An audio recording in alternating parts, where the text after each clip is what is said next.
On va y aller. Où en êtes-vous par rapport au sport féminin? Le sport féminin. Alors, nous on a un objectif, c'est d'aller chercher 3 millions de pratiquants supplémentaires dans 5 ans. Les femmes, jusqu'ici, on sait qu'elles pratiquent moins le sport globalement que les hommes. Et donc nous, notre travail, c'est d'identifier les leviers pour que les filles pratiquent davantage. Une des prochaines grandes étapes aussi sera par rapport à la Coupe du Monde du foot féminin qui va se tenir en 2019 en France. L'objectif en fait de la fédération qui est venue voir le ministère du Sport, vous voir, c'était aussi de comprendre comment passer le message pour remplir les stades. En fait, ça soit un événement qui attire une nouvelle population, puisque par rapport au football féminin, le public pour le football féminin est un public familial. Par ailleurs, prévu une journée de valorisation du sport dans l'entreprise. Alors évidemment, ça ne concerne pas que les femmes, mais ça concerne aussi les femmes. Et l'idée, c'est d'aller chercher les femmes là où elles sont, donc elles sont aussi au travail. Imaginer une journée dédiée à la question de la pratique du sport sur son lieu de travail. Et je suis désolé de vous annoncer que vous allez devoir vous mettre en jogging pour ce jour-là, parce que vous-même, vous serez mise à contribution. Ça sera de la marche ou... Il faut qu'on le définisse avec vous. Vous pouvez nous donner vos préférences. Ma préférence, c'est la marche et un peu d'étirement musculaire. D'accord. On va tous se mettre à la marche. Ouais. Quelques bons kilomètres, ça fera pas de mal.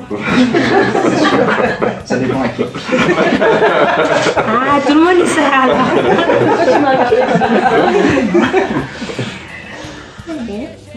Donc le développement de la pratique au sport féminin va rentrer aussi dans la politique de lutte contre les discriminations.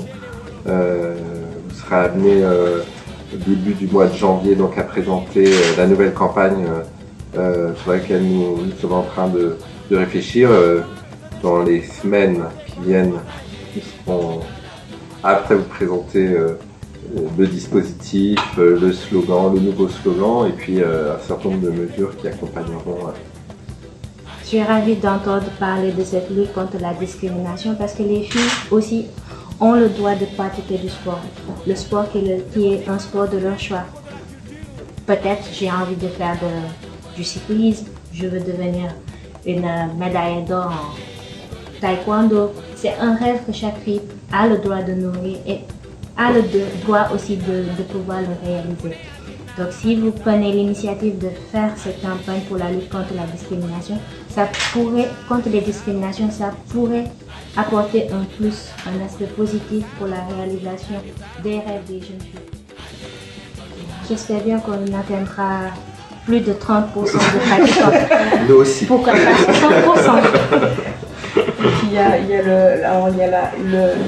le pratiquant ou la pratiquante, mais il y a aussi une réflexion pour que les fédérations respectent la charte pour féminiser tous les postes. Il en faut vraiment parce que ça serait plus facile s'il y a des femmes qui font partie de l'encadrement du sport. Ça pourrait aussi être source de motivation pour ces pratiquantes. Il faut des modèles à tous les niveaux en fait.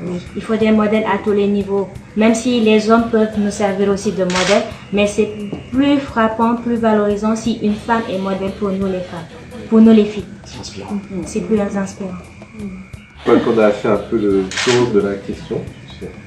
Madame Mini, je crois que vous êtes en retard à votre prochain rendez-vous.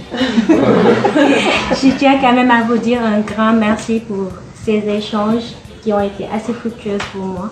J'ai beaucoup appris et du fond du cœur, je vous dis un grand merci pour m'avoir donné la possibilité de réaliser un rêve, me voir à la place de Madame votre ministre, à qui je vais devoir rendre bientôt la place. C'est le plus dur ça.